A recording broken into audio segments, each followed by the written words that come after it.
speech here. And then my brother is going to hone in, and then my sisters and whoever wants. But anyway, thanks for everyone coming. Ernest and Paul have made it 90 years today.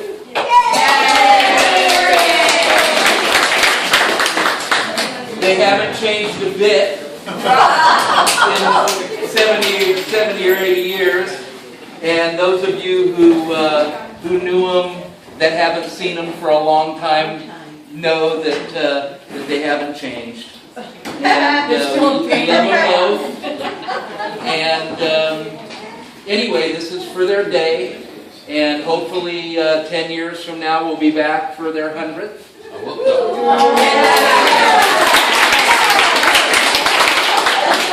And it's not that much out of the question. My wife's grandmother is 105 this year. She'll be 106 next year. And she still plays poker. And as long as they can pull a slot machine, I think they'll be set. But anyway, does anybody have a good story to tell about either one of these two? I mean, I've got a lot. Well, I'll tell you, one about my father is if you need anything fixed, he can do it. All he needs is a screwdriver and a hammer, and he will fix that. And we were talking earlier, Ernest took me on a bike ride when I was about 10 or 12 years old, motorcycle ride, the coldest day of my life. But I used to go fishing with Ernest and Aunt Lorraine, and we'd stay in the boat on the river, the Sacramento River, salmon fishing, and I'll never forget those days. And my dad used to wake me up sometimes in the morning and just whisper to me, "Hey, Pook, you're playing hooky." And we would go.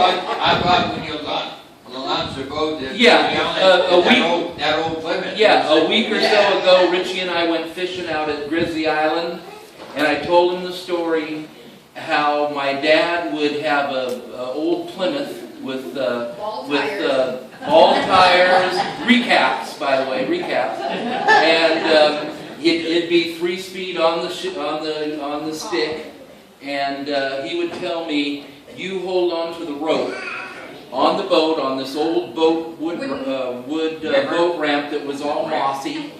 And he'd be going through the gears, and the car would still be coming back. He'd be in third, and I'd be crying because I know that the boat was going to take me down. But eventually we'd get the boat out, and so far in my son's life, I've been doing the same with him. I take him fishing with me all the time, and we spent a lot of good times fishing. So those are my stories. Does anybody else have any? Go ahead, David. Well, I guess I can say that my dad has taught me telephone etiquette since I've been here. And whenever he calls his brother, and I tried this when I called home and really didn't go over very good, but my dad, when he calls Uncle Ernest, the first word is, "Hey, asshole!" It just didn't work when I called home. But I too. I can remember Sacramento River fishing with both my uncle and my aunt, and actually just my dad and myself would do Sacramento River. I know my uncle and myself went up to Bodega Bay and we did some salmon fishing. Or, well, actually, I fed the fish. But we had definitely good times. And I can remember times up in Lake Tahoe, we'd always get together as the two families, and it seems like, I don't even know which adult, but there was always one adult that got the dirty duty. You know, the other three or whatever would go gambling, and the one adult would get the babysit. But that was my mother. Well, and in fact, the last time it was Sue. My mom, and whoever the youngest child was always got the tent. The rest of us got to sleep out in sleeping bags outside. I got the camper and I hated it. Because I could hear everybody else having a good time outside, and I was in the camper with my mother. So you were the Yeah. In No, Zephyr no. Cove, that's it. Oh, Zephyr Cove, yeah. Like Richard said, hopefully in 10 years that we can come back, or hopefully in 10 years I can come back and Yeah.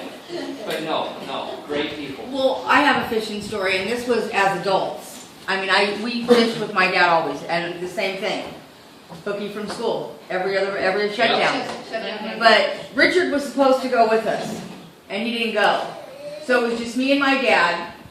And the trip that we had gone before, he left the damn ladder out on the boat when he took off, so we lost the ladder to the boat. Well, I had to go to the bathroom.